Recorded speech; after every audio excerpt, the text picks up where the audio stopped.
promoted. Okay, I I'm ready. promoted the doodads off this today. So should I push the YouTube going? Why not? Go, start Start streaming. streaming. Go. Tell me when live, and I'll say hello. We should be live now. Hello, Hello. everybody. We're just waiting for our guest to turn up. He's here, but he's not here, if you see what I mean. And as we had so many people say, you normally on the show, you're normally doing stuff by now, so we thought, meh. Meh. We I just, don't like the we word just meh. wait. We've got some updates, haven't we, Mark? How are you feeling today? I'm feeling a lot better than I was this time last week. Very ill this time last week. Not good. Do you think we should start without our guest, or should we just give him another 10 minutes and see what happens? Let's give him another 5 minutes. Yeah, we'll split the difference. We'll split the difference. We'll give him 5 minutes, and if he's not here, we'll push on without him. Because I'm sure that's what's happened is our show used to be at 7, and I suspect what's happened is he's just in his head. Thought that was it. He thinks we're still at the wrong time. In the meantime, I'll turn my head and look at my laptop, and I'll make sure that I'm not to blame on this. Because I might be. You never know. You're always to blame. So lots of gossip and lots of EV news this week, Mark. Lots of interesting. I mean, this week has been weird. It's been like lots of interesting developments, but no kind of end stories, if that makes sense. So, lots of interesting things. So the Tesla Ecotrust in the UK and the Active E's are both very, very interesting, but they're not stories yet. There's not enough information for them to be a proper story. It's a very weird week for journalism, I think. It's been a weird one. Let me just see if I can see if Tom's here. Let me just kind of let the cat out of the bag, but he's already in the list as being on the show. Ooh, we're the top link on the /r/electric vehicles. If anyone's on Reddit. What? For what? For the BMW Active E story. Wow. So we've got one vote in the chat room for us just to start. Do you mean for us to go back to the beginning and actually start the show from the top? Because, we can do that. We're good at that now. Wait, just restarting and doing stuff? We actually, go dark and we'll start it properly. Oh, Apparently Tesla is expanding its supercharger network to Australia. Struth. It's interesting. Put another Tesla on the Barbie, mate. They will bake out there. I bet their battery cooling must be going constantly. Who was it I was doing? I was doing loads of voice. I've been doing loads of voices this week. Some of them good and some of them not so good. I'm just waiting just another few minutes, and then if he doesn't turn up, we'll just leave him on there. I don't think you can see any Skype details on that window, can you? On this one here, Mark. It's not high enough resolution. No, I definitely can't see it on my stream. That's fine. I didn't want anybody to kind of zoom in and suddenly see contact details for people. Doesn't really give you any contact details though, so we're good. I had a sex bot trying to chat me up on Skype the other day. We are live on the internet, Mark. That's fine. I don't care. It was a bot. I chatted with it and made a very funny conversation. I shall link to my funny geeky conversation with a sex bot on Skype to keep people entertained. Because is this the folks who do the hello, how are you? I'm an army major or something. Not the ones I get, no. Mine was, hang on, where is it? There's my big I'm not voting UKIP thing. Doop-a-doop-a-doo. It's me with a colander on my head. Oh, there's my Jaffa cake ice cream breakfast. By the way, on behalf of everyone in the UK, I'd just like to say sorry to the rest of the world. Well, we don't know how many MEPs we've sent yet to Europe. Hopefully none.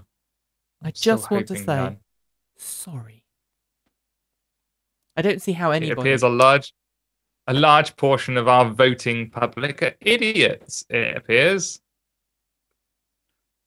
26 comments on the Active story. I haven't kept up with them, I'm afraid. Sorry, I was just saying it was from cute.cheek6. And yes, they added me or tried to add me on Skype and then had a nice conversation with me. I shall post that into the chat room. Okay, we've waited 5 minutes. Okay. So I think we're going to go dark and we can start again. My camera is slightly further over than it needs to be anyway, so let me just move my camera. Oh, Callum's gone. Goodbye, Callum. I wonder if we upset him. Maybe we did. Maybe he thought we were going to be doing the show sooner, and therefore he got upset that we didn't. Or just me and you, because I mean that's quite a shocking show when it's just me. It was just Chelsea and I last week. It was the redhead show. One of us being real and one of us not being real. I mean, redhead. I mean, I'm real. I'm just not a real redhead. All right. Nikki on the 2001st show comes out and admits that she's a virtual creation. 2001st? 201st. I am so tired right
On today's Transport Evolved, the Tesla Model S is confirmed its first delivery in the UK, Nissan recalls the Nissan Leaf, and an old friend is needlessly killed. These stories and more coming up next on Transport Evolved.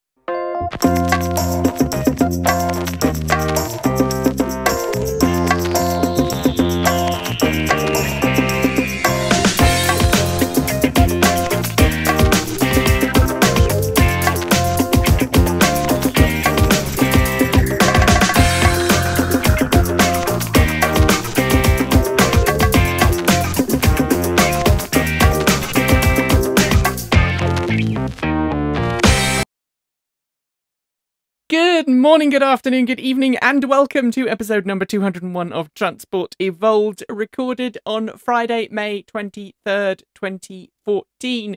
My name is Nikki Gordon-Bloomfield. And I'm Mark Chatterley. How are you today, Nikki? I'm all right. Did you see that, that slight panic there? As we try came my on. best.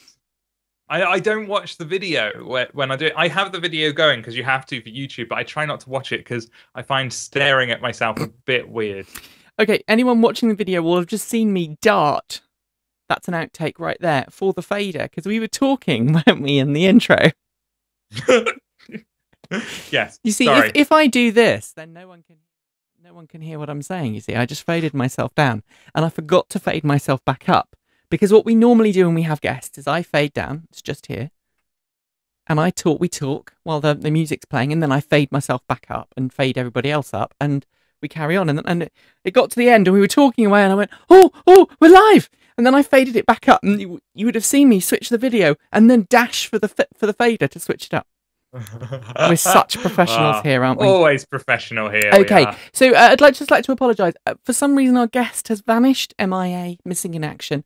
I'm sure he will come on later on in the show. I've got the Skype up. He's there waiting. So we're in that weird period where, because we're in BST now, whereas everyone, when you tend to think of Britain, you just think of BST or GMT. Sorry. You just tend to think of the UK is always on GMT, but that's not the case. And yeah, I've missed meetings because of that, and I live here.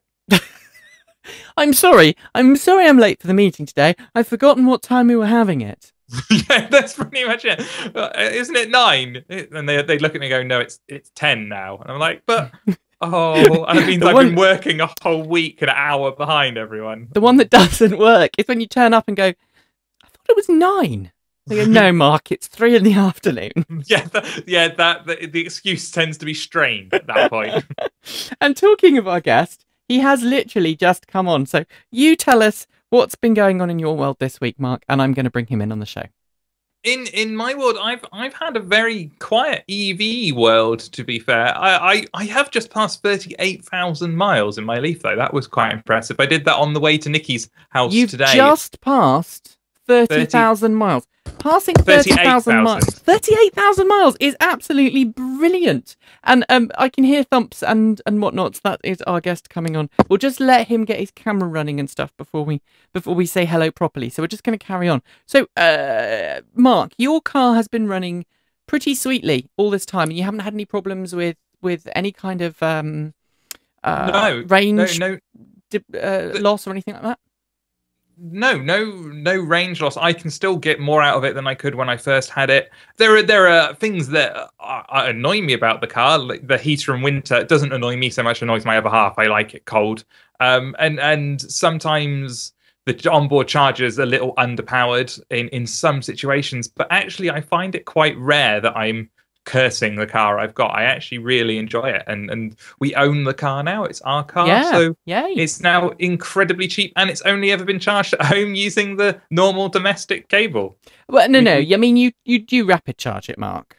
Well, yes, but at home it doesn't. Yeah, it doesn't have a charging station to plug into because of the situation of us renting, and it works really well. So I love it. So the person who you will need to help out here is your Leaf battery survey is Mr. Tom Saxton, Chief Science Officer of Plug-in America. Welcome, Tom. Sorry that we were a little bit late, or you were a little early, or I don't know. Yeah, I was confused. I guess BST and GMT aren't the same thing. No. See, knew it. Mark totally called that. So how are you anyway, Tom? I'm great. So what's been going on in the in your world, pending the big stories that we're going to be talking about today, obviously? What have you been up to lately? I haven't seen the list of what we're talking about. There's interesting things going on at Plug-in America with, people, states trying to ban Tesla and trying to get the California plug-in hybrid stickers renewed. Yep. All sorts. Well, let's push on then. The first story of this week, BMW i3 Rex. After weeks and months of waiting, the BMW i3 Rex finally got its EPA rating this week, and deliveries started. Now, the i3 Rex seemed to cause some problems with the EPA, didn't it, Tom? I was a little confused on that because I read a statement that the EPA said it wasn't them that was delaying it. So, yeah, I don't have definitive information on what caused that gigantic delay. Well, EPA gave BMW the test data, I think, 2 weeks ago. BMW finally produced the labels this week. Official gas mileage ratings are, let's go through them, 117 mpge. Now, that's miles per gallon equivalent, based on 1 gallon of gasoline being worth how much energy? Tom, do you know off the top of your head? It's around 33 kilowatt hours, and then there's some crazy math that goes into it. I don't know. I'm not a big fan of that mpge number. No. I want to know what's your how far can I go all electric, and how much my battery's gone. What's my miles per gallon? Okay. Those are the numbers I want to know. So we've also got the kilowatt hours per 100 miles, which is kind of useful. Right. 29 kilowatt hours per 100 miles. Wow, isn't that higher than a Model S? I think it probably is. I mean, but then the Model S is a big, heavy car, and the BMW i3 Rex is a very lightweight, carbon fiber efficient vehicle. Yeah, that's why it's weird, right? I think the Model S only uses 28 kilowatt hours per 100 miles. That's an interesting one. 72 miles all electric range. Okay, which is slightly less than obviously the BMW i3 EV. MPG, when it's only got the gasoline range extended engine operating, is 39 mpg, which is 2 miles per gallon better than the Chevy Volt in range extended mode. Wow! And can you run it? Do we know if you can run that indefinitely in gas? I've heard mixed views because the first BMW i3 Rex to be delivered in the US went to electronaut Tom Malogny, well-known Active E and Mini E driver, and now he's got the BMW i3 Rex. And Plug-in America board member now. Yep, and he's a Plug-in America board member. And we were told, weren't we, that the BMW i3 Rex in the US wouldn't run in range extended mode to top the battery back up. It wouldn't run in hold mode. It would essentially run when the battery was flat and only run when the car was actually driving. But Tom posted a video yesterday evening on Facebook of his car stationary with the engine running. So I'm not sure quite how he got that to happen or anything else. So we'll have to see what happens there. But it does It's interesting, the whole debate about whether it can be used indefinitely like the Volt or not is very interesting, because Tom Malogny, again, he posted, I mean, these are Facebook postings, and their user experiences is what we're into now, obviously. And he seems to have had, in one of the tests he did, no problem just driving indefinitely on the range extender, which very much goes against things that I have been told by BMW reps and official people in the BMW world, who say it is not designed for that. That is not how it should be used. It is designed to help you those 4 miles when you get caught short. It's the safety net. And it's that utter difference between what BMW is saying and what the car can do. So whether it's a difference, I actually do wonder whether there's a more fundamental difference within BMW between the engineers and the marketing and various other things all have a different perception of what the car is capable of. So it's going to come down to the users, I think. I think it will. So if the engine's only good to take you an extra 4 miles, then how is that different than an amp that goes to 11? Why don't they just give you another 4 miles of battery range? Well, the same thing. I think it is more than 4 miles, isn't it? I mean, I've heard that it will essentially, it's not designed to run continuously like the Volt. So the Volt doesn't mind if you run out of charge in your Volt and you're on holiday and you don't fill it up for 4 weeks. Your Volt will just run on petrol or gasoline. Yep. The BMW i3 Rex will run until its tank's empty, which is what, 80 miles ish in roughly doubles the range mode. But once that battery pack is empty and once the petrol tank is empty, you really should go and plug in, because you're not the engine's not designed to run for weeks and weeks and weeks at a time on its own. That's how, as I understand it. And it also won't do your battery any good, because the Rex will only keep your battery at 6% state of charge, which I'm sure is not a healthy place for it to be. Let's move on to the next story, which is connected. Tom, you heard about this one, I'm sure. It was Wednesday evening, US West Coast time, and somebody posted a photograph on Facebook of a truck going down the freeway in California, and atop of the truck was some crushed BMW Active E's. Now, this for those dramatic. For those who have been in the EV world a while, for those who've watched, Revenge of the Electric Car and Who Killed the Electric Car, you'll know that GM originally, when it ran the EV1 program, it took back all the EV1s and crushed them, with the exception of a few vehicles which it purposely took drivetrain components out of and donated them to museums with the explicit instructions that they would never be driven again. Now, BMW a couple of weeks ago did this whole song and dance about, we're sending all these Active E's, 80 Active E's to the Drive Now program in California. It's going to be great. It's going to be lovely. Everyone's going to be happy. These cars are getting a new life. And then this. Tom, what's going on? Yeah, I don't think I know any more than you do. Obviously, that sure makes everybody think of Who Killed the Electric Car, although I guess there's a big difference in this case. BMW is actually now shipping electric cars. Yes. Now, there is a logical reason behind this. Logical in so much as there are regulatory reasons why test fleet cars cannot be resold. Because insurance companies view them as prototype vehicles and therefore they won't insure them. And they can't be re-registered, etc., etc. Now, BMW can reuse those cars in a continuation of the test fleet program as part of the Drive Now rental scheme.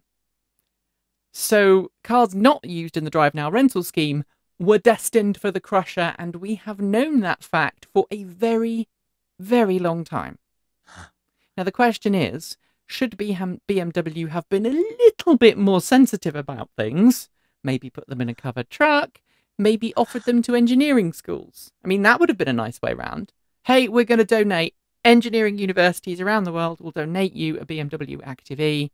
We'll let you learn how these cars work. Maybe you can take them apart and learn how they work. I guess BMW was worried about IP being leaked and some of the competitors getting their hands on the car. But really, there's nothing in the BMW i3 or BMW Active E that I think isn't in anybody else's car. So that wouldn't really be a hurdle. I just think it was just BMW going, we don't know what to do with these. We better crush them because that's what we're supposed to do. Mark, what do you think? I can see I can see why people are upset. I think I can see why people are upset, and I can see why BMW have done it. And as far as BMW are concerned, the trial has ended, and these cars have served their purpose, which was to inform them in building their production electric car, which they've done and they've gone ahead with, regardless of how much of that information you think they actually put into the i3. But I think you're right. It's the insensitivity of just having them crushed out in the open, especially with the history in America in the EV world, and they must be aware of that history. So it's I think I'm with you, Nikki. I think they just could have been a little bit more sensitive is the wrong word, but just like you say, throw a tarp over it and that'd be it. And I spoke to Michael Thwaite yesterday morning. He and his wife Pamela were part of the Electronaut program, and they now have a BMW i3 EV, and they did have a BMW Active E. And Michael just went, they should have just thrown a tarp over it. This is insensitive. They were really upset. I mean, I spoke to them. They were really, really down about the whole thing. Really, really, really, really upset. I think that's the only way I can't really put it in words. I don't think they were the only ones either. And I think the quote that we had is right. Cars aren't tools. They are tools, but they're not tools in the way that we treat a hammer, or even tools in the way that we treat a computer or an iPad or a phone. And we get upset when a phone gets smashed. A car is part of your personality. You make very specific choices about the type of car you drive, what it says about you, what you say about it, and it becomes part of your family. And I think to see it come to an end, handing it back, I know a lot of people with the Actives had a lot of heartache handing back these cars, and that was difficult enough. Then seeing them being treated that way by essentially their new owner is quite harsh.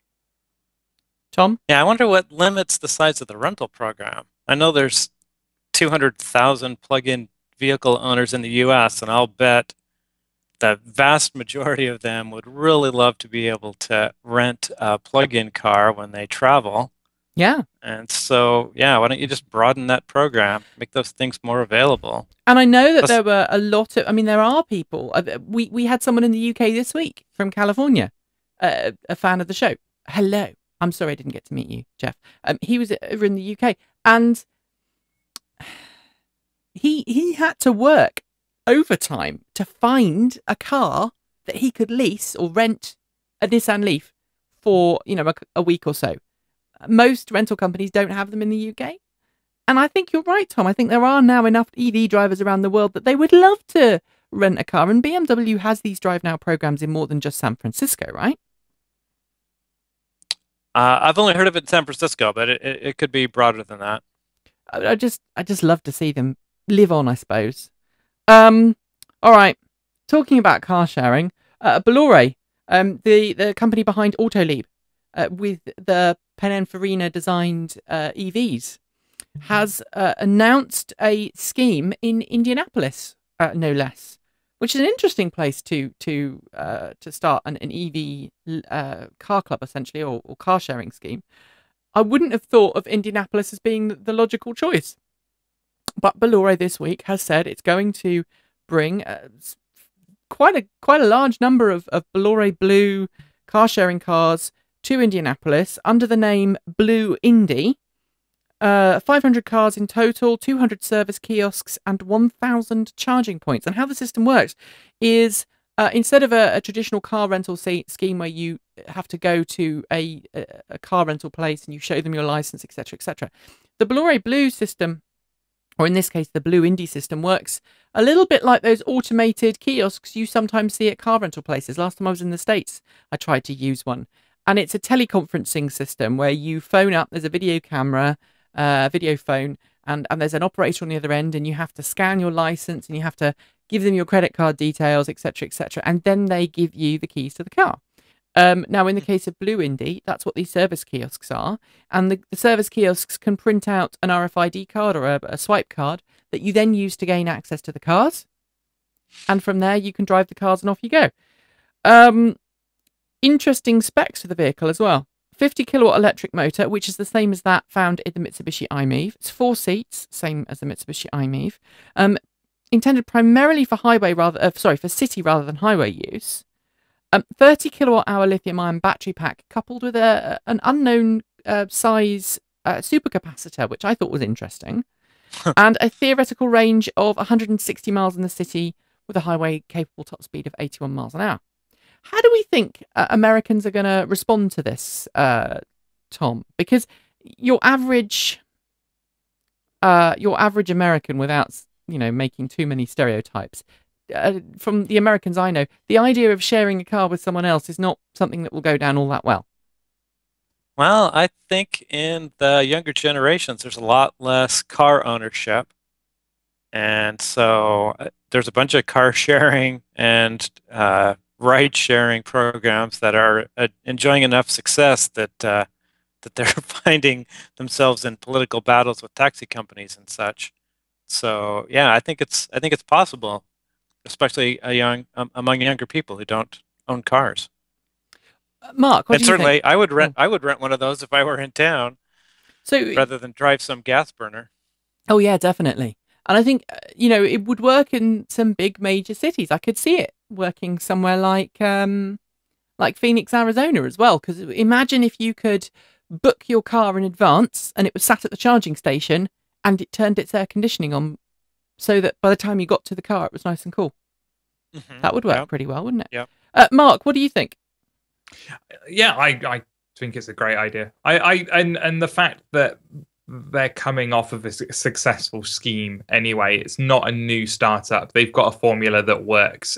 I think it will just, at the moment, we need to see whether the business model they use in Paris will work in other places, because different areas have different mindsets and different ideas of ownership and different priorities when it comes to looking after communal goods.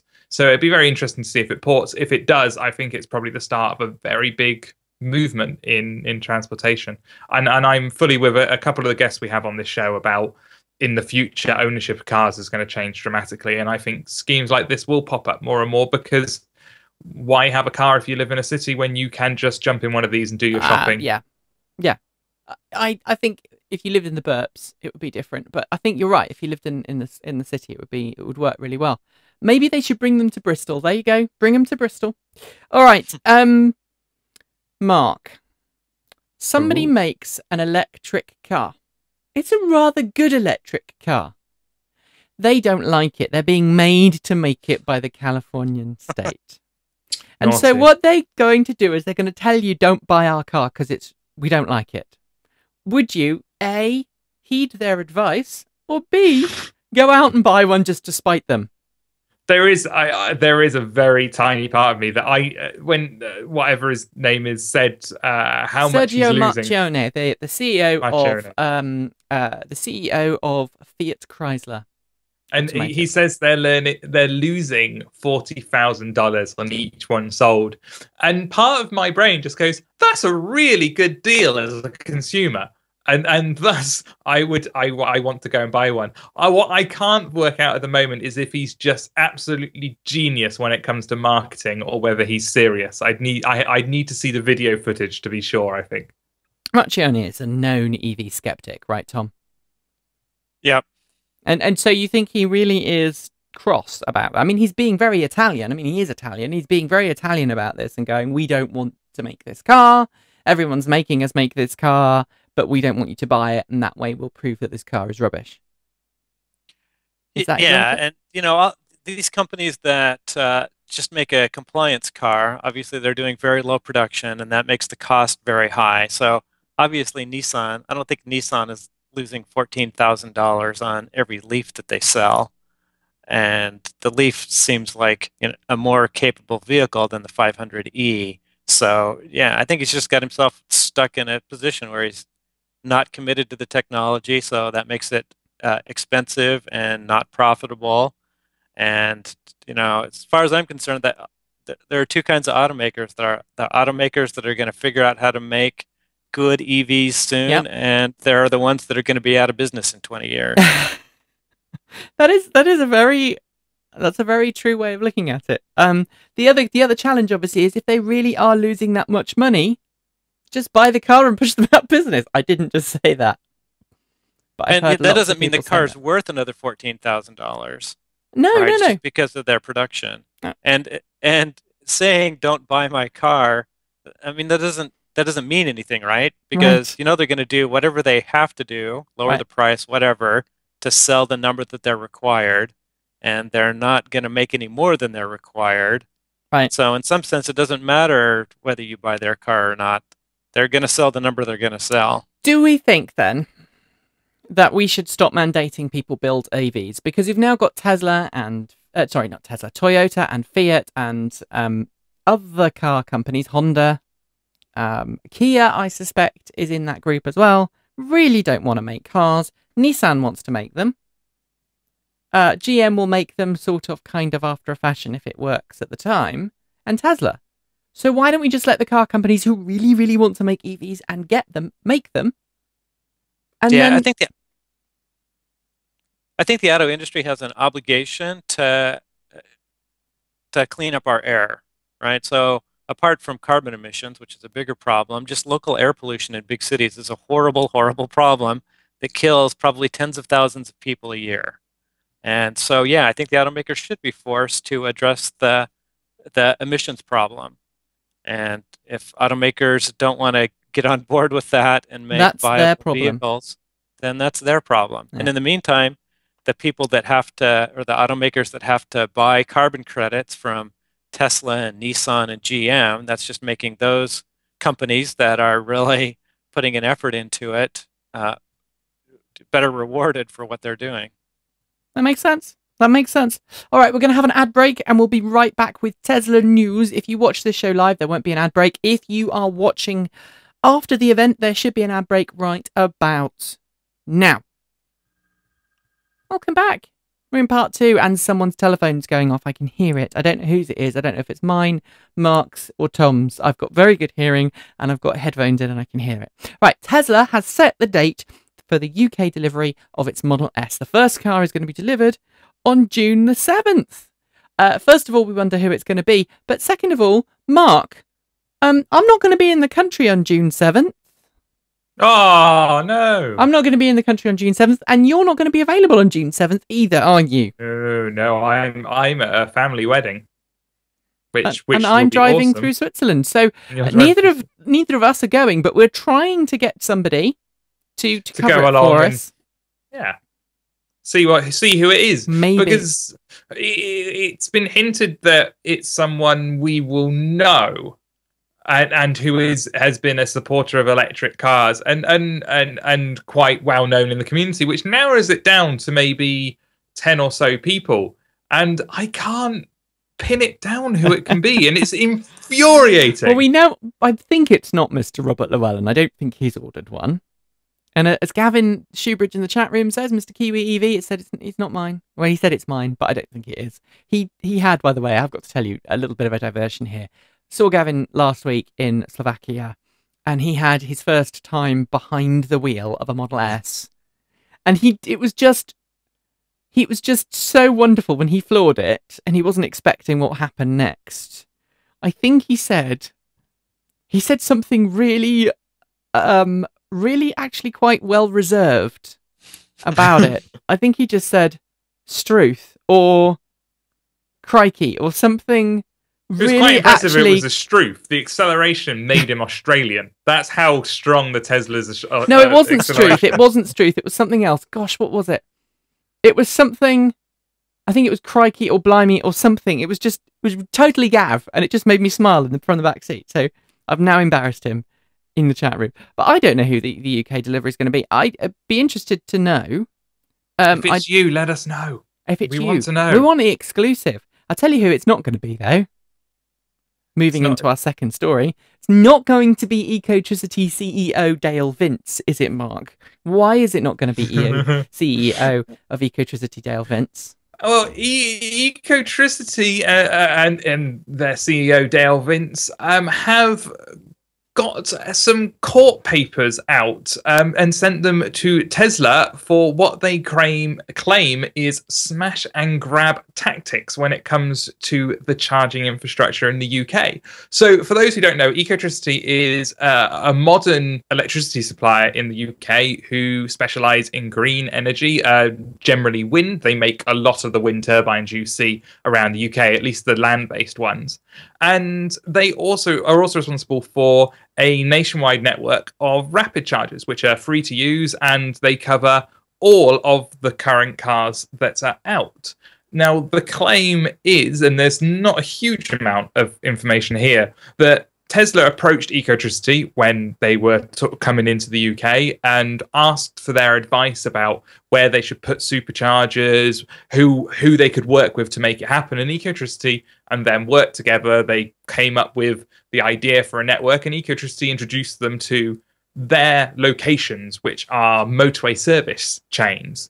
And they are now claiming that Tesla has tried to cut them out of the deal and gone behind their back to these chains of motorway service stations to install their own electric highway charging station of Tesla superchargers. And they're not particularly happy with that.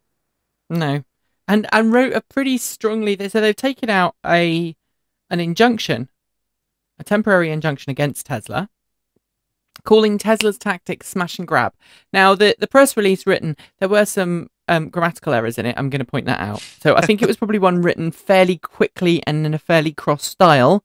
And as a throwback very quickly to the last story where I mentioned Gav, he said, and he just reminded me, he said, "Holy moly," which I thought was brilliant. Totally Gav. Brilliant. So it wasn't Struth, it was holy moly.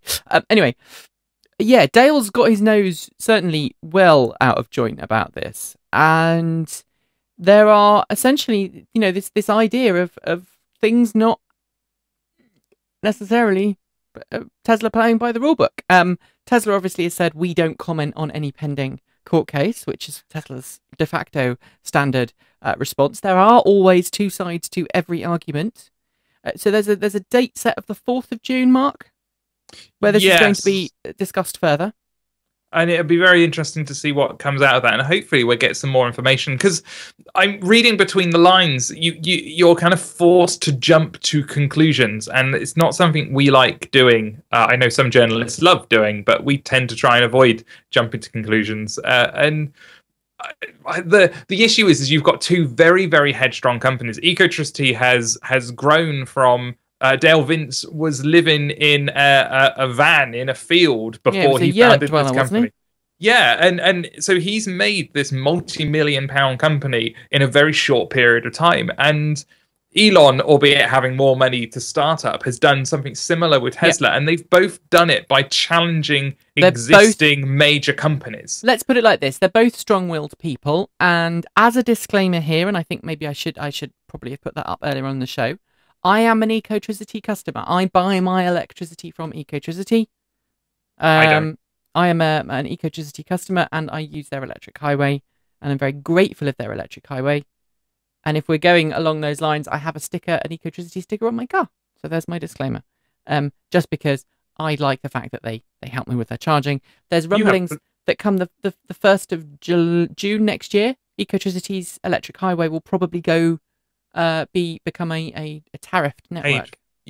Which is something we expected, Yeah, and hopefully though, because they've been a bit more thought through about this, it'd be And they can, because they are a utility company, they can charge per kilowatt hour. So hopefully that's the route they go down and they think about it. But this with Tesla, what I don't want to do, and what I'm hoping isn't involved here is, and the one conclusion that I'm kind of jumping to is that I think there might be exclusivity contracts in here, and just because that seems to be happening with charging stations a lot in the UK. So all of our fast charging that's going in are what would be the American equivalent of a level 2 charging.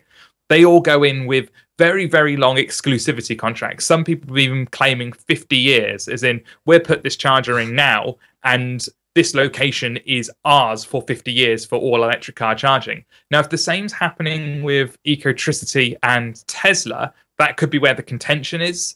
But also, what I worry about with Tesla is they only cater to one car, which is their own. And if they suddenly get very prime spots with exclusivity contracts, it's actually detrimental to charging networks. And that's my one worry about this. I think this is something else. I think this is actually what's happening is I think this might be a spat over the way that the networks are run. So Ecotricity, as I mentioned earlier on, they are going to switch to a paid system, a tariff system. Tesla is vehemently against charging people for electricity. And I wonder if Tesla wanted Ecotricity to go, we're going to keep it free forever. As we say, we're not really ones to speculate, but that's another thought just to throw out into the mix. We'll find out more on June the 4th. I think we can probably move on to the next story. Tom, you have a Tesla Roadster, don't you? I do. And tell us what it's like. Wow, it's an amazing car to drive. It is so much fun. I've had it for it'll be 5 years next month, and it's, more fun to drive today than it was the day I got it. There you go. Yeah. Have you ever thought of having a Tesla coupe or a Tesla convertible Model S? The Model S. Well, first off, we have 3 electric vehicles. We have an all-electric garage. We're pretty happy with our set of vehicles, so I'm not currently in the market for another car. Well, if you know someone who can afford it, NCE, the guys who have made all sorts of cars convertible over the years and put extra axles on things like Range Rovers, are now offering, or will soon be offering, a Tesla soft top conversion. So you can turn your Model S into a soft top, either a 4-door model, or if you're really, really adventurous, they'll turn your car into a 2-door coupe or a 2-door convertible. You have to buy the Model S first and send it to them. Prices range from about $30,000 all the way up to $80,000. I can't see that many people doing it, but NCE is going to do it. Newton Convertible Engineering. It's very interesting. Me and my friend, I've got a friend who's very, very much into cars. And in fact, when I used to work with him, he's a very good friend of mine. The one thing that we kind of clashed on is he was really into cars and I wasn't. And now I'm a journalist on cars, which is quite interesting. But we were talking about the looks of it, and I don't think it looks very good. His view on it is it just looks boring. And I think I agree. I think so much of the Model S's design comes down to that sweeping roof that it's got. But you remove that and it just looks boring. It doesn't have enough design features lower down to carry the convertible look, I think. And it's a shame, really. And that's also a huge part of its structure. And, I think that's one of the things that Tesla likes to brag about is how sturdy the Model S is. Obviously, breaking the machine that was supposed to crush it for the safety testing, and Yes. those structural members that go, up and over the passenger compartment are pretty darn important. So, yeah, I'd be a little nervous about turning that into a convertible as an aftermarket thing. I'd want to make sure they're really doing their engineering to make sure the car stays as safe as people expect it to be. And I think it's also a case of really, once you've spent that much money on a car, if it's not quite to your needs, did you really buy the right car in the first place? For those who are listening and hearing strange noises, that is Snoopy making himself known to the world. Who is Snoopy, Mark? He's apparently upset at the moment, and he appears to be barking. He's quieting down now. I think it's because he can hear me in here, and he's not in here. He doesn't like that. Snoopy is Mark's new addition to his family, and he's lovely. Haven't met him yet. I've seen lots of cute photos, but no, I mean the NCE conversion. Back to that, I understand what people are saying. It doesn't look very interesting as a convertible, but also. Look, there are so many things that you can do with the Model S that you don't really need to take the top off. And you lose a lot of the practicality as well. You'd lose some of the boot space. You'd lose the ability to have that third row of seats, the child seats at the back. And just the cost. I'm sorry, at 200,000... by the time you've done all the bells and whistles, if you go for the top of the range Tesla and then chop the roof off. And also, I don't know what Tesla thinks about this. Because NC originally said, we're going to work with Tesla. Tesla's going to send us cars and we're going to make the convertible. And then they went, actually, Tesla's told us that you have to buy the car and send it to us. Which is in my head, is Tesla's way of going, nah. Now, we've seen what you're doing with it. And okay, you're doing it, but we'd rather you didn't. Yeah. I can understand them wanting to keep their distance from aftermarket modification of their vehicles. Of that extent, certainly. Aftermarket modifications of that extent. Although, tell us about how the wonderful, wonderful Stretchler is coming on, because I know you've been to see that recently. Tell us about remind us about the Stretchler. Yeah, so our friend Otmar is famous for building the Zilla controller that's used by a lot of EV drag racers. He has this VW van that's been stretched. It's, I don't know, 1.5 times as long as it started out. And he bought a wrecked Model S, and he's going to use that as the new platform for the stretch. And he's calling that the Stretchlet. And last we saw Otmar, we were down there in late May, and at that point he was driving around in the Recla. You mean April? You're right. Now. You're right. You're right. It was either that, or you're really, really much more clever than I even thought you were, and I think you're really clever. Yeah, it's that whole time zone thing messing me up again. Anyway. Yeah, he was driving around in the Recla, which was the Model S that had been restored to drivable function. And last I heard, he was working on getting the stretch van ready to go. And he has a goal of driving it to TMC Connect in August, late July. Yes, in Monterey, California. That's going to be brilliant. And I think you just caused Gavin in the chat room to have an EV-gasm. I don't think he knew about the Stretchler. Yeah, it should be an awesome and now he does. It's going to be great. And he's in Corvallis, so I'm looking forward to seeing him when I'm over in Oregon at some point. Anyway, moving on, we really went down a rat run. Renault has delivered all of its all-electric race cars to Formula E. It's Spark-E it's called, isn't it, Mark? It's got a great name. Hang on, let's see if I can do it from memory. It's the Renault Spark something EA_01. It's something along those lines. It's only engineers would appreciate that, Mark. It's one for the engineers.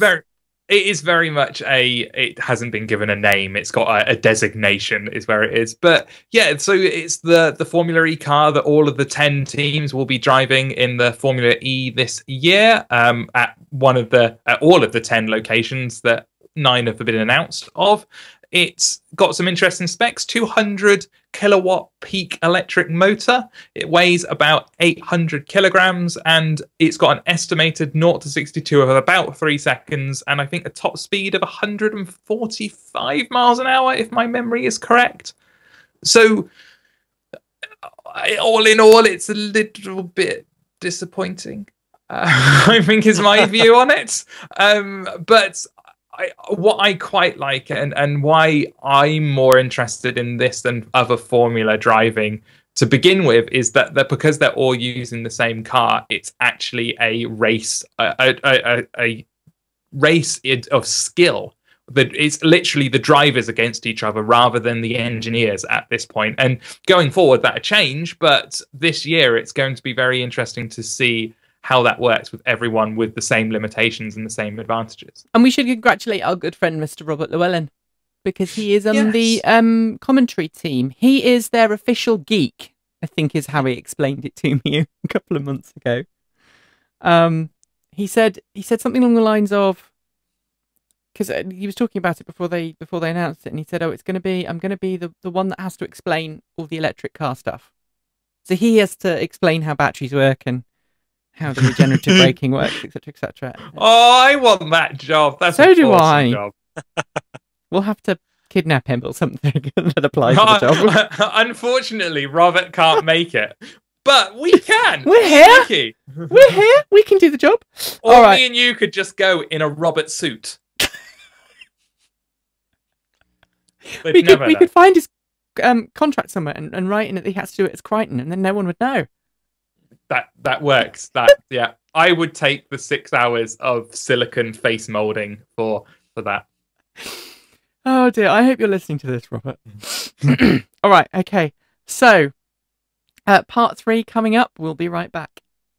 Welcome to part 3. It's a very irreverent show today. We've got the wonderful Tom Saxton on. That's not why it's irreverent. Mark and I are on a bit of a high. Mark and I have had a really good week, actually. We've been working together as an awesome super team for a very long time, because Mark's been quite ill, haven't you, Mark, for about 2 months? Yeah, unfortunately, I have ongoing health problems, and anyone who's listened to the show enough knows what's wrong. But basically, my liver's stupid, and so it means I kind of go through peaks and troughs of general health, and I've had quite a down point for the past, like you say, about 6 weeks. Hopefully, that's coming to an end. I hope. Otherwise, it's going to be very interesting while you're away gallivanting around Switzerland. Yeah. But you've been around this week, and between us, we've put out a huge amount of stuff, and we've covered lots of breaking stories, and we're feeling good. It's a Friday, last thing of the week. All right, ENV200, Nissan's electric van, finally priced in the UK. And you know what, Mark? It's really well priced. Run us through the spec list, because this is your baby from earlier this week. So, as you said, it's the van that's been used quite a lot by various companies, British Gas in the UK, FedEx, Coca-Cola, IKEA. It's going to start, if you get the commercial version, at £13,393. Commercial vans get slightly higher money off in the UK because of a grant, and the Combi 5-seat version is going to start, and this is the one that normal people can buy, at £17,855, which kind of places it in the mid-range of the current Leafs. That's both with battery rental. It's following the same system as the Leaf does over here. So there's an Ascenta spec and a Techna spec, which would be the middle and the top spec of the Leaf. The only difference, and what's quite a weird, cool difference, is that you can get the Ascenta Rapid and Ascenta Rapid Plus and the Techna Rapid and Techna Rapid Plus. Those extra bits just referring to what charging it can have. So it doesn't come with CHAdeMO Rapid charging as standard. You have to get the Rapid variant. But in terms of additional extras, you can get heated seats, and it's got all of the sort of perks that you could possibly want. The one price that we don't have at the moment is for this sort of 7 seats family van. There's not going to be one. Is there not? It's just going to be a 5-seat. Well, that's my understanding talking to Nissan. There's going to be the 5-seat family van, but not the 7-seat version, and that's just to do with weight capabilities. As I understand it, if you put 7 seats in the ENV200, it would just essentially go over gross vehicle weight. I see. Okay. So it's from an engineering perspective, you can have the petrol version with 7 seats, or the diesel version with 7 seats, but you can't have the electric version with 7. And it's the same reason. That's a real shame. It's the same reason why the RAV4 EV only has 5 seats, because they do a 7-seat RAV4 EV, don't they, Tom? I think. I believe so. Yeah. Yeah. Same reason. So, it's just having those 2 extra people on board. If they were lightweight, average person, let's be nice and assume that they were 80 kilos, that would be all right. But if they were 120, 140 kilos, you would have a problem. So they just keep it easy and Which is a bit of a shame. But all in all, it's looking to be quite a competent van, quite a reasonably priced vehicle. I'm going to get to test drive them in about 4 weeks' time now. I think it is. No, not 4 weeks. No. Is it not? Don't say that. Is it Less long? than that. Less. Oh, than don't say that. That's scary then. So, because I leave on Wednesday. Okay. And I'm away for 13 days. So I leave on the Wednesday and I come back the Tuesday a week and a bit later. 2.5 weeks away, blimey. So no, you're going on to that trip the day I come back. So it's 10th of June. You're off on that. It is. So there we go. That should be fun. So if you've got anything you want to know about it, I will try and ask as many questions as I can. I will also tell you what it's like, but I'm looking forward to it. I've only driven the Renault sort of EV van, so it's going to be a nice comparison. And we've already put in our request for one as a press car for a week, so we'll see what happens.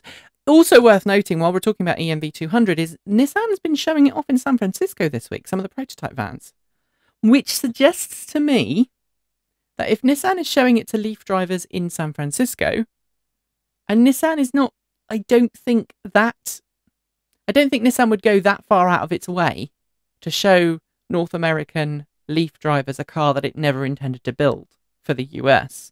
It's given me hope that we're going to see the EMV 200 in North America. Tom, would you draw the same conclusions based on what I've just said? Yeah, I know Nissan has a pretty good relationship with the Bay Area Leaf group, so they often get to see some pretty cool things. But yeah, I agree they would not be showing them a vehicle if they didn't have plans for bringing either that or something very similar to it to the market. And obviously, we'd love to have a vehicle like that. We need to get EVs into more every classes. Different segment. Yeah, absolutely. Yeah. And I would totally want one. I totally would like one if I think it would make a good family car for us. All right, Nissan Leaf was given its second recall this week. The first recall happened earlier this year, and it was for an airbag sensor. And it was just a bit of programming. It was just literally plug the car into a computer, into a diagnostic machine, and upload some new software so that the passenger airbag detected whether someone was sitting in the passenger seat or not. But this week, Nissan recalled a very specific number of cars. It was under 300, wasn't it, Mark? Yeah, 244, or was it 211? 211 in America, and then 36 in Canada. And it was only the North American-made Smyrna, Tennessee Leafs for a defect in manufacturing. Basically, they missed some welding spots, which is scary. So it makes me think that it was a front structural cross member essentially, and it was missed welding, which I suspect, although Nissan hasn't said, came from a robot which malfunctioned and it didn't weld when it should have welded. Tom, I don't know if you have any more information on this. I don't. Yeah, I just know that they gave people brand new Leafs rather than trying to repair it, and so I think you're right. Some assembly line malfunction, which they obviously somehow caught through an audit. So now Nissan has said, look, we think it's affected these vehicles. They've obviously found the vehicle that didn't have the problem, and found a vehicle that did have the problem by the chassis number. They figured out which ones have the problem and which ones don't.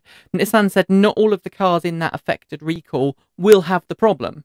So some will and some won't. It could be as low as maybe there was a tolerance off on the robot or something like that. Yeah, it could have been 1 or 2 cars affected out of all of those. So, but at the same time, it could be all 300. In which case, that's going to cost Nissan lots of money. But be interested to know if you have had your car recalled and you're getting a new Leaf as a consequence. Get in touch because I'd be very interested to know how it all happened. All right. This one, Tom, I really would like your opinion on because you are in the right part of the world. US provider ChargePoint has pulled out of Nissan's Easy Charge network, but it's not actually Nissan's Easy Charge. It's run by Energy to Go or EV to Go or something like that. I'm not sure who's in charge of it. EV to Go, I believe, is a member. Yeah, it's confusing. So let's go back into history. Nissan originally had, didn't it, Mark, this idea that everyone would get free charging Yeah, so they were trying to copy the Tesla model, essentially, which is the idea that you buy a electric car from Nissan and it comes with a card, and that card entitles you to free charging within reason. I believe their contract was for a year or 2 years. I don't think it was for life, but yeah, you got a car that did this, and the way they had to do it, because they don't own the charge infrastructure unlike Tesla, is they had to come up with agreements with various charging networks to allow this to happen. And one of them that they presumably had an agreement with has now pulled out. And The reason go on. the reason is because it's NRG who owns it. And ChargePoint said, we thought that this would primarily be a Nissan program, not a program owned by NRG, whose EV Go network of charging stations is a competitor to the ChargePoint network. That's a quote from one of the guys at ChargePoint. In fact, it's Pat. Is it Richard Lowenthal? No, it's Pat Romano, the CEO of ChargePoint. And he was talking to Green Car Reports earlier this week. So Nissan kind of launched this as a Nissan-owned system. Yeah, and that was I haven't really looked into it because it doesn't affect me. I've just seen the press releases and I didn't really dig into them. But yeah, my understanding was it was Nissan run. So what it sounds like is actually a company's pitched this idea to Nissan and they've gone, yes, let's do it, rather than doing it themselves. Wow. Yeah. Somebody was asked. ChargePoint has I don't know, about 70% of the market in the US. So it sounds like they were reluctant to essentially give a third-party company access to their customer database, especially when that's a third-party company that owns really, I think, fewer than 100 charging stations at the moment. Yeah. I don't know quite. I mean, ChargePoint obviously is the biggest, I would say, isn't it? Oh, yeah, definitely. The most successful. So they don't really need to be part of this program.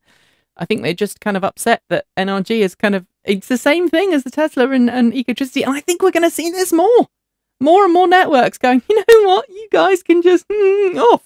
Because I don't want you being part of the network. It sounds like they were amenable to Nissan's plan. They just weren't amenable to giving a competitor access to their database of customers, which I think is pretty understandable. Yeah. So no charging at ChargePoint on the Easy Charge program. And Nissan and obviously NRG are kind of playing it down, but I think it's a big story. Anyway, on to our final story of the week. And this one came through today, and it's a bit fuzzy. It's one of those stories, like Mark said this week. We've had a fuzzy story week, haven't we, Mark? Mm-hmm. Yeah, definitely. Yeah, no glimpses of things, but no firm details. That kind of thing seems to be going on a lot. Yeah, I mean, it was even with the BMW crush. We heard about the BMW crushing early on Wednesday morning. It was past middle of the day when we pushed the story, because we were trying to get permission to use the photo. We were trying to get BMW to talk to us. BMW didn't talk to us. We got permission to use the photo, but BMW didn't talk to us. We couldn't get anybody to say anything. And actually, the NRG one, we did actually get a response from Nissan very quickly. But we didn't actually write that one up in the end, because it just been like this. So many other things. I think we had 6 breaking stories. Mark's been pre-writing all the stories this week, and I've been doing some pre-writing. And every day this week, we've been at the beginning of the day with 8 stories ready to go or 6 stories ready to go, and then more have come in. So we've got lots of stories this week that haven't actually gone live for various reasons. Anyway, this one did go live today. It was a breaking one this morning. The UK has a government group, the Office for Low Emissions Vehicles. That's part of the UK government, the current administration, and its idea is to help promote low emissions vehicles. And OLEV funds various schemes in the UK, one of which is the installation of personal home charging stations. So you get 75% off the cost of a home installation, up to £1,000. Now, in reality, that translates normally to free charging stations. Yes, because the companies go, you know what, you can just have it for free. We'll apply for the money.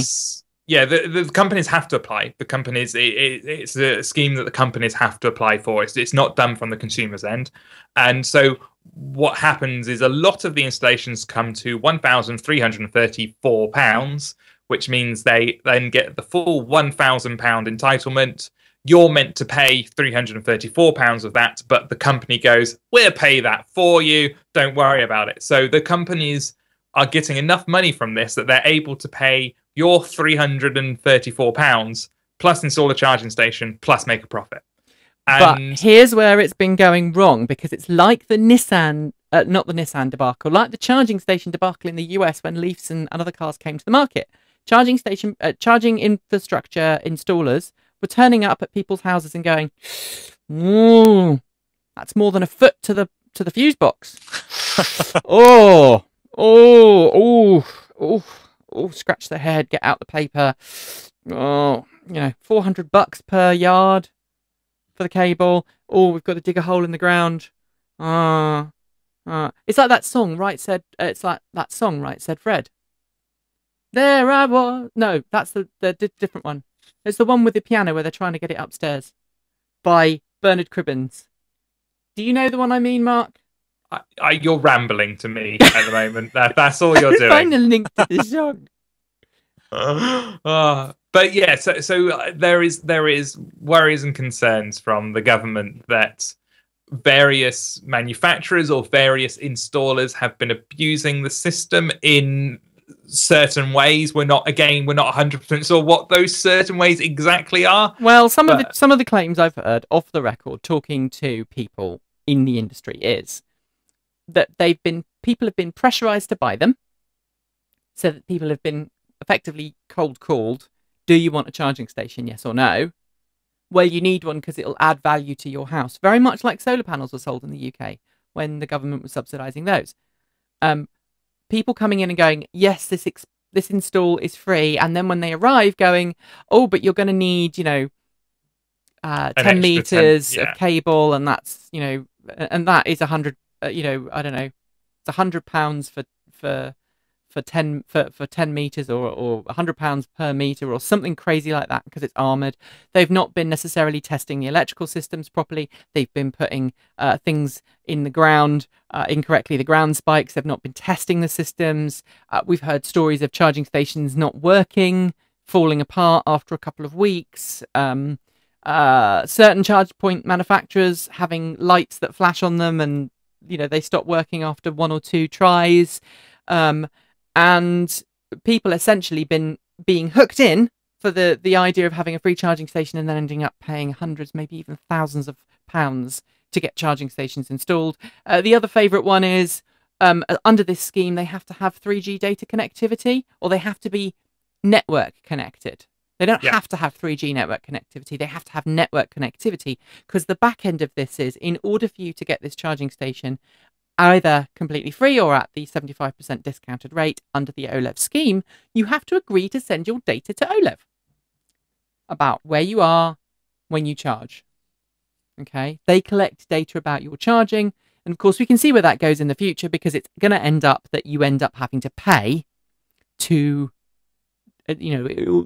some form of tax will come out of it. Yeah. But they are essentially collecting data from you. In exchange, you agree to give them some of your, your information. They give you a free charging station. And in some of these locations, people have been turning up, putting in charging stations, which sometimes don't work unless they've got network connectivity. Most of them rely on a 3G cellular signal. And in some cases, they've been putting them in and they've not worked because they can't find a cell phone tower. So I've heard some really nasty horror stories. It's now on hold, isn't it, Mark? Yeah, on hold pending ministerial oversight, which is basically I imagine the Minister for Transport is having a team to look into what's been going on and decide whether what has happened, they need to claim some of the money back from companies, whether they need to continue or not, whether they need to change conditions or not. So this scheme could potentially change radically, I believe, or it could just be approved and carry on, or there's multiple things that could happen. But I think it shows that the EV community and these types of grants are now coming under more scrutiny, which is probably a good thing, because we tend to get a lot of companies being created whenever schemes like this appear, because it is a way to get money from the government. And it's so sad. Tom, what do you think of all of this? Wow, it just makes me wish that whoever was setting this up had spent a half an hour talking to someone on the board of Plug in America. We would have been totally happy to tell them everything that went wrong with the very similar sounding US program, and what they could do to make sure those sorts of problems don't happen. Well, it's today has been about history repeating itself, isn't it? The same mistakes being made again. Charging networks fighting over, who gets access and interoperability. Cars being crushed. We never thought that would happen again. At least we hoped, not publicly anyway. It's just really sad. It's really, really sad. But that is it for today's show. That's all the stories covered. Thank you very much for joining us today, Tom. Tell us about your battery surveys, because you've still got some going on, haven't you? And I owe you a response for mine.